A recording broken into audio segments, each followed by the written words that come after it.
Hola, somos Tania Moreno y Daniela Álvarez de TCU. Y estás escuchando College Volleyball Weekly. ¡Go Frogs! This is Tania Moreno and Daniela Álvarez from TCU. And you're on College Beach Volleyball Weekly. ¡Go Frogs! Hi everyone, I'm Charlie Ekstrom of Stanford Beach Volleyball, and you are listening to College Volleyball Weekly Beach Edition. Hi, I'm Alana Rennie of Arizona Beach Volleyball. And I'm Alex Parker of Arizona Beach Volleyball, and you're listening to College Beach Volleyball Weekly. Is that right?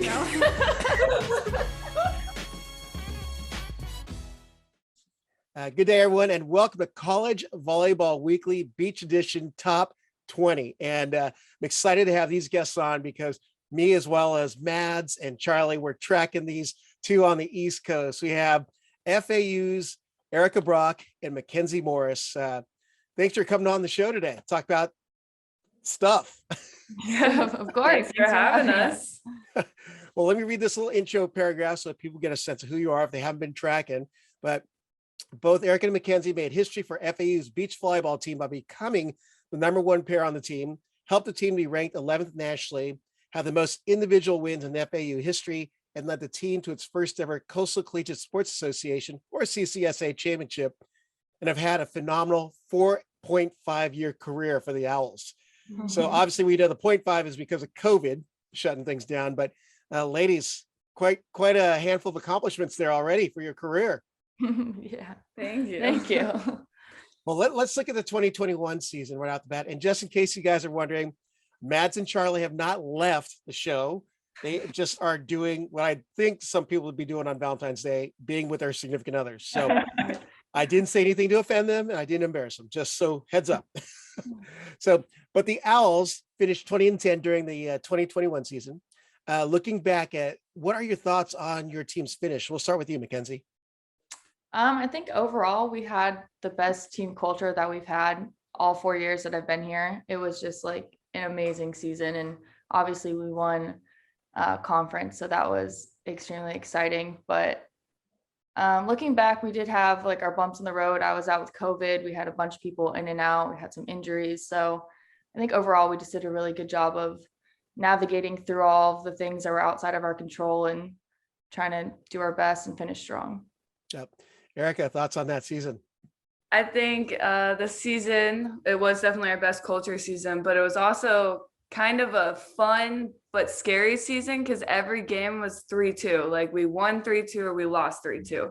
So every game was super tight, it's always fun when it comes down to the last court, but it's also scary at the same time. So I think this year we're going to try and pull ahead more on some of these teams. I know we were talking about your team specifically, your pair, but even you guys lost in 3-set tiebreaks, if you lost at all. It seemed like, as I looked through your stats from last year. Yeah, we went to 3 a lot, and we just always do that. Even at practice, just always, for some reason, we go to 3. Good problem to have, I guess, right? Yeah. Yes. It's like good. During your 2021 season, was there any particular duel that was a highlight of that season, and why? And we'll start with you, Erica. I always love playing FSU. Like, and no matter what, like win or lose, like FSU is always a fun one. And FIU being our rival, but we played FIU and Stetson so many times last year, it was kind of tiring. But I think we played FSU a good amount of times, and we were very close. Like we personally won, but like our team got very close to beating that very good ranked team. So that's fun. Yep. Mackenzie, anything to add there? Yours, or actually your highlight? I'd say our team's highlight was when we beat FIU for the first time at Stetson. That was just like a whole momentum changer and first time in FAU history. So that was really exciting. That's from someone who doesn't follow the rivalries in the CCSA. Which is the bigger one, Florida State or FIU? FIU is our big rival. Yeah, FIU I'd say is our biggest rival, but we always just love to have a little friendly competition and see what we can do against Florida State. So. Friendly competition. Yeah, yes, exactly. I wonder what Mads would say. Yeah. We played her so many times. Yeah, it's fun playing. So. Now, for the both of you, you've played together at FAU since the start of your collegiate beach careers. Did you think that you'd be as successful as the two of you have been? No. It talks over the No. podcast. People know that you're saying no. Yeah. We both so they sent out the lineup our freshman year the first week back. So in January they sent out the lineup and they didn't say who was travel. I guess they sent out the pairs. They didn't say who was on the travel team and who wasn't. They just had like a certain practice thing. It was confusing. But we both were like, oh, we're with another freshman. We're not going to play. Like, we're not on the travel team. Like, that was sad. Like, it was like, I was kind of sad for the first day. And then I realized that we were like on the travel team. And then I was like, oh, what? And then we had never played together. And it was our first game day because every Friday we'd play games against our own teammates. And we killed it that game day. So then I was like, maybe this could actually work out. But I never thought it would work out for 4 years. Yeah, it was kind of a whirlwind of emotions. We had never practiced together, even been in the same practice group freshman year. So I would have never thought that I would be paired with Erica. So when we got sent out the lineups and we were together, it was kind of like a heartbreaking moment. And then we just kind of decided, all right, we're two freshmen, we're the underdogs, we have nothing to lose. So Interesting, because at least from my very limited experience in the juniors and the club programs, even you would have experienced each other. Was that not the case for you two then, like playing in juniors? Did we ever? We played each Or other. play against each other? But I had no idea who she was. Yeah, we didn't know each other. It was, and we We're don't live from far away very from each other, close. so it's weird. But yeah, I never knew Erica before. Just found out about her when we committed. Wow. Her high school came to my high school like my senior year, and I was like, oh, that girl's also committed, but I had no idea who you were. It was weird. But I'm going to stuff her anyways, just to let her know that I'm here. Right. Yeah. We didn't end up playing each other. It was Oh. weird. Like, Yeah. there was like 4 teams in the tournament, and then I ended up playing Lexi Denenberg's team, Merritt Island, instead of her team. So yeah. Oh, the Space Coast Hall of Famer. So I'm familiar with the area there. So looking at your freshman year, both you started at court 5 and you finished the season at court 3, and your duo also set the program record for wins by a pair in a season, winning 25 matches. At what point did you know that you had something special going on? And I'll start with you, Mackenzie. I'd say it wasn't the first tournament because I'm pretty sure we either lost all of our games or We played FSU maybe first. won one game. So that was kind of a downer. Yeah, I felt like I let the team down. We played FSU right out the bat and it didn't go so great. But I don't really know. I guess after that tournament, since we had so many wins in a row, I guess we must have picked it up right away. So once we started to get a streak and we knew we had a streak, it was kind of like, okay, we have something going. We got to try and keep up this streak and see how long we can take it. So. Yeah.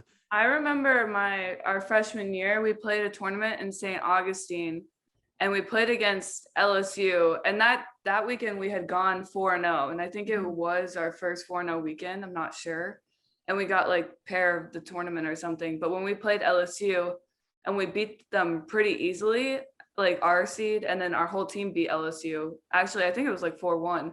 But that's when I think I realized that I was like, oh, we can actually beat some of these pretty good teams. And then it kept going and going and going. Great stuff. Well, let's go into your sophomore season. I believe that was 2019. That trend continued, and your duo now moved into the number 2 court, and you broke your program record for career wins by a pair, which you two set the previous season by telling 32 victories. And you clinched that in a 3-set win over the number 2 pair from second-ranked USC. How are you able to continue this elevated level of success? I think our main goal when we're out on the court is just to have fun. And I think that's a lot different than a lot of the teams that are out there. It's a lot of laser focus, technical skills. We're just out here having fun, trying to do our best. And we're always striving to be the number 1 seed. So sophomore year, we were still underclassmen, underdogs. We wanted to try and prove ourselves to try and make it up to the number 1. And I think our priority of having fun keeps us consistent, because people, in my experience, people who get super serious, they can also get super in their head and they're just thinking too much. And whenever we're having a bad game, we're like, okay, well, we're out here having fun, and that's all that really matters. And then the game kind of turns around. Wow. But I think we put in a lot of work on the court and off the court, because she got me into CrossFit. So I think after sophomore year, I started doing CrossFit on top of our lifts and practice and stuff. So Yeah. Wow. Well, I mean, actually, I was following your social posts, like, dang, these two are like monsters in the gym. Like burning calories watching your guys' videos. Now, obviously, everyone had to hit this huge pause in 2020, and but coming out of it into your first full season since the pandemic, what was your team's mindset going into 2021? And we'll start with you, Erica. well, we ended that COVID season 11-1, and our only loss was a game that we don't even think we should have lost. It was just unfortunate, but I think we were like fired up that we had such a good team, and we didn't have that many people leave. We only had 2 people leave, and we had some people come in. So we were fired up that like we could continue the streak of wins. And I think we just believed in each other. Our team culture was just amazing. And it was nice because we could travel everyone, and everyone got in the lineup at one point. So that was pretty awesome. Yep. And it was just cool to see how deep our team is. Mackenzie, anything to add there? I think the main thing we focused on when we got back was not taking a day for granted.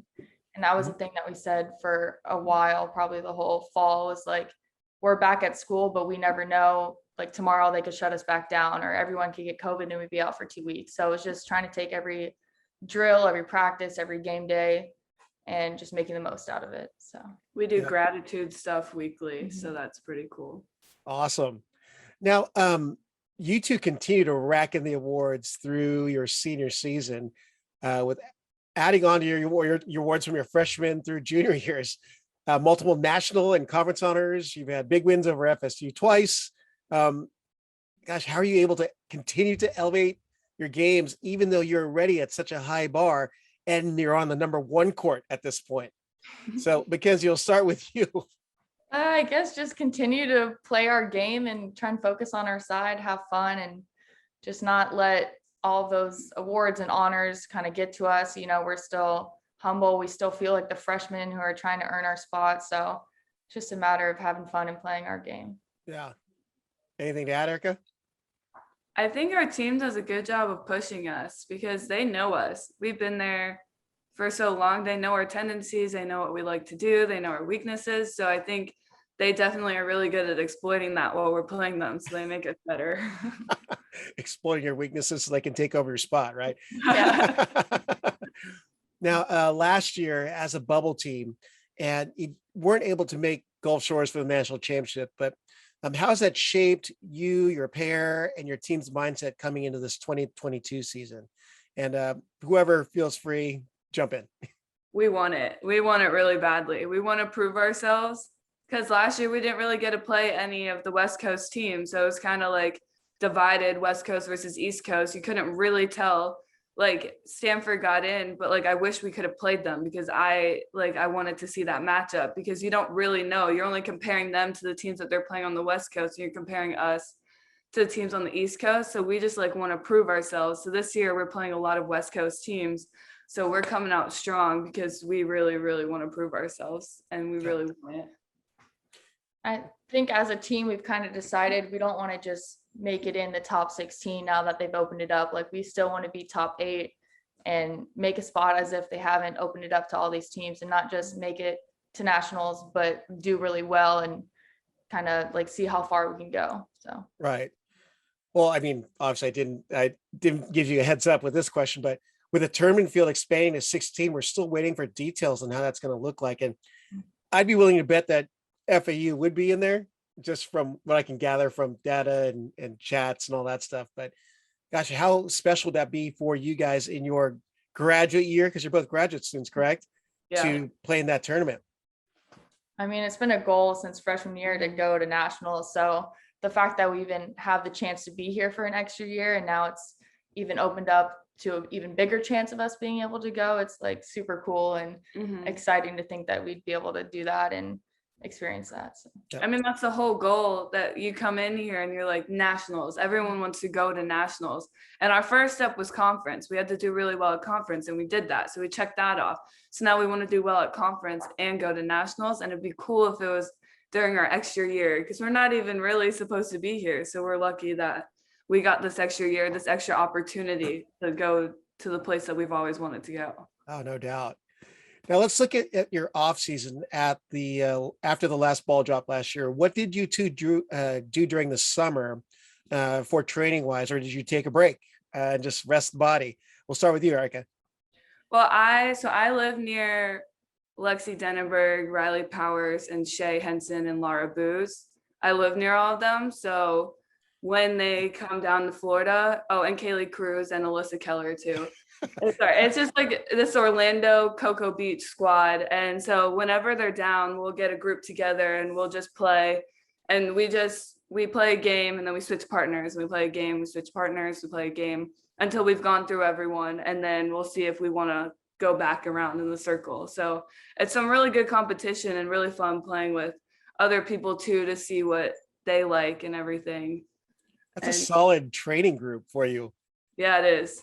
How about you, Mackenzie? Very nice. I have a little bit of a different experience in the off season. I had her come once. Yeah, I came to town.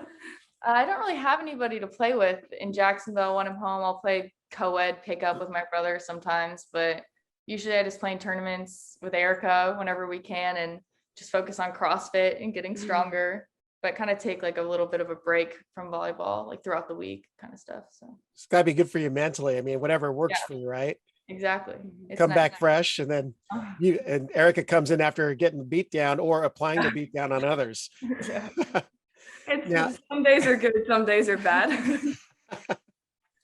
Now, coming out of the 2021 season, your team earned a berth into the main draw of the Manhattan Beach Open, based on your second place finish at the Clearwater Open. What was it like to play in such a famed event and actually garner a 17th place finish? It was crazy. I don't know. It was just like, I got the email and I remember sending it to Erica and I was like, is this even real? Like, did We they didn't mean to think it was send this real. to us? I was like, are you Okay, who's playing a joke on us? yeah. We were like, are they asking us to come to qualify? Yeah, I was like, are we playing? Are we like, they want us to volunteer? We didn't know what it was. It was just crazy. we sent it to our coaches. We were like, does this mean we have a bid? We were like, what does this mean? But no, it was really cool. And especially making it into the main draw, we got to hang out and watch everybody compete in the qualifiers and not have to stress about that. So that was really cool. And just being around so many talented people, and it was just a really cool experience. It was a huge production, and yeah. It was cool being in the players tent. Like, I kind of felt like I didn't belong, but it was really cool to like meet all those people, just hang out with them. And then we had to play Taryn and Kristen, so that was fun. Well, that was the next question. Like, you're like, oh, we're in the main draw. Oh, we played Taryn and Kristen. Well, we were looking at our matchups, like who we possibly could be playing, and we saw that they were near who we might be matched up with, but there was a team ahead of us. And then last minute, someone's points got switched. So we were like, oh, thank goodness we don't have to play them. And then the points got switched, and then we got matched up with them. So it was just funny. Of course, we go all the way to California and we play two teams that we've already played before down here. So Well, you'd rather get thumped by April and Alex, right? I would. That'd be such a cool experience to play against them. I guess how was it different competing against Kristen and Taryn in that professional setting versus in the collegiate beach setting? I wouldn't say it was too different. I mean, we didn't have a coach Both times. Really? Well, because they played 5 at a time when we played them. Yeah, it wasn't too different. I think for us, at least, or for me personally, when I'm playing over summer, it's a little bit more relaxed and less technical, probably less strategy than it should be. And they probably had more strategy. I don't know. They were probably like, but these girls are like messing around. Yeah, it was fun because we knew each other and we were like, hey, and just had a good time. Right. Well, we like kind of like that serving rule though, because the freeze point helped freeze us out. It helped us out for sure. Made the score look better than what exactly. really would have Got happened. like Right? 3 aces at the end. We love that. Well, let's look at your fall training and competition. I imagine, I guess others that we've talked to had some fall tournaments, but what does FAU do as far as fall competition and what you're doing up until day one, which is next week of the season? Yeah. We went to Stetson. Did we go to Stetson in the fall? Where did we go? We went to Vero Beach. Vero Beach. That's it. We went to Vero Beach and Stetson was there. Yeah. It was like a weird tournament. It wasn't like duels or anything. It was kind of just like you're on this court at this time playing this team. It was pool play by seeds. So that was interesting. Yeah. But we got to play a lot of different teams, and we definitely do a lot of tournaments. I think we've done more in the past than we did now, just because of COVID and the amount of girls that we have on the team. But we have game day Fridays that we always do. I don't know. In season, like as of the spring, we definitely do a lot more competition stuff within our own team. Right. We run out the alumni. We have red versus blue, which is like an inter squad competition, stuff like that. So we try and keep like the level of intensity a lot higher in the spring. Now, do you ever get split up to play with another partner, like each of you? Yeah, we do. In fall, we're almost never together. Yeah. Wow. And you guys can come right back and pick it up, huh? Yeah. We'll try and run to a court. If we have a drill that's just open, we'll try and run together and then they'll separate us. And then they're like, you too. Like, oh. It's just it's nice though, because then we can help the other players and we can help them get better. We can help them with our knowledge of just like being here for so long. And then also like what happened last year, like Matt got COVID. I had to play with someone. So it was kind of like I played with someone who the first person I played with, I had played with her at practice and we had done well, but she was thrown into the 1 seed. So that was very tough because she was not playing and then she just got thrown into the 1 seed. And then the next day I played with the girl I'd never played before at the 2 seed. So I think this year they were really focused on what happens if that happens again. Like we want to make sure that you guys can play with other people. We want to make sure that everyone can play with multiple different people just in case worst case scenarios happen. Right. Well, looking at the 2022 FAU team outlook, has anyone's performance caught your eyes? You don't have to reveal what pair they're playing at, but just some talent that you're seeing on your squad. I would definitely say look out for the 2 Czech girls and our 2 indoor transfers. They've definitely shown up and proved themselves. So it's really exciting and nobody has seen them play before. So that's another like kind of secret weapon that we have this year that we haven't had before. So that's really exciting. And then the people who are already on our team have gotten a lot better, but they've just been working really hard and are killing it at practice. So yeah, we have a lot of returners, which is nice. And then how about you guys, your guys' particular pair? What's your outlook on the season based on what you anticipate seeing throughout the season? For our pair? For your pair, yeah.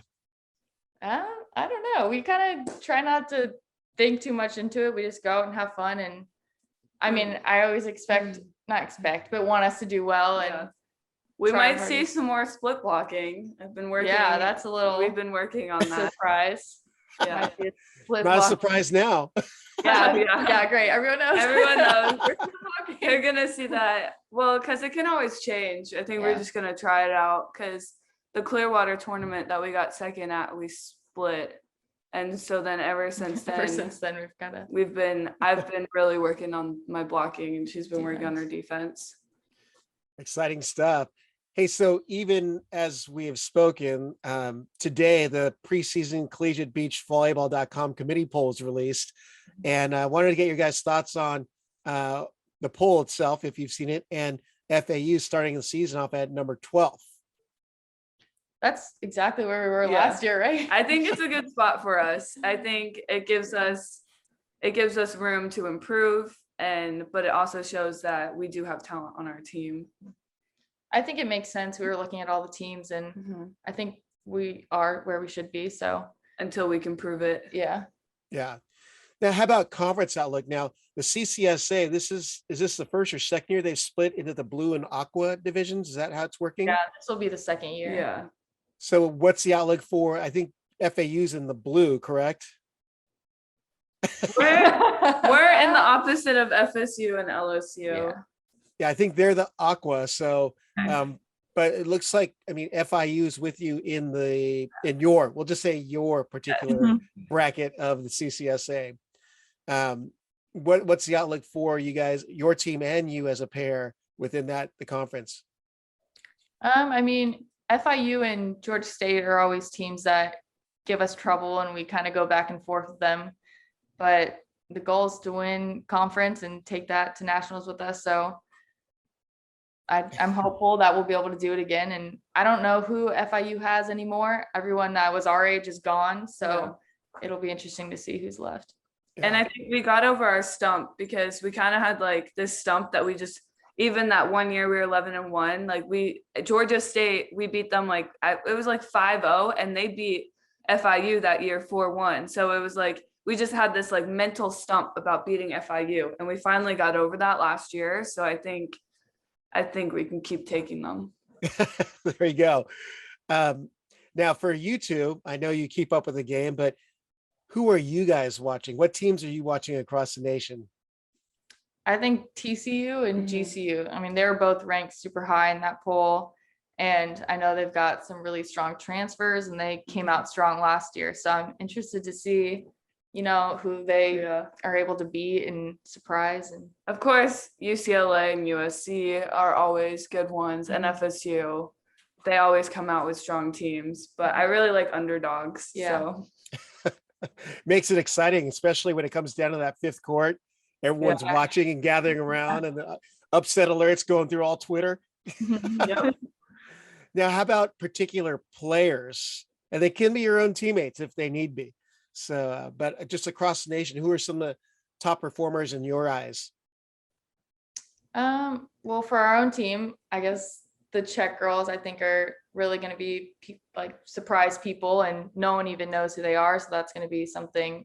And Courtney Moon's been killing it at practice. She also does these tricks. She's very tricky. I'm not going to give away any details. The Moon sisters, I'm sure, are going to surprise some people this year. We have our friends Riley and Lexi at UCLA, which they did amazing last year, and I'm sure that they're going to do amazing again. So yeah, Riley was clutch at the number 5s for UCLA. I told her that because she never wanted to be a blocker, and I was like, Riley, you turned into such an amazing blocker. But it's funny because we played together last summer, and neither of us would stay up on any of our blocks. We would literally peel every single ball, and someone would hit it straight down. We're like okay, maybe we should stay a little bit more. So I think it's funny. Who else? Anyone else? That's always good. Yeah. I may have talked over you. I'm sorry. What was that last name? Elena Chacon. Okay, yeah. At FSU, she's always good. Brooke Bauer transferred to FSU. Brooke Bauer I feel like she'll be a good fit there. That'll be exciting. Yeah. Well, that's some good stuff. And I know I have some other questions to ask you for another piece I'm doing, but if you're not sure who's on the screen or who you're listening to, that's Mackenzie Morris and Erica Brok of FAU. And they've got not only record wins for a pair at FAU, but they're doing some great stuff for the program, getting them noticed across the nation. They're gunning for Gulf Shores for the NCAAs. So thanks for coming on to College Volleyball Weekly Beach Top 20 edition, ladies. Thank you. Thank you. Hey, y'all. Thanks for listening to today's episode of the Viral Volley Podcast. Be sure to follow Rob at Rob on the Mic on Instagram, Twitter, and Facebook, or at robonthemic.com. Check you next time.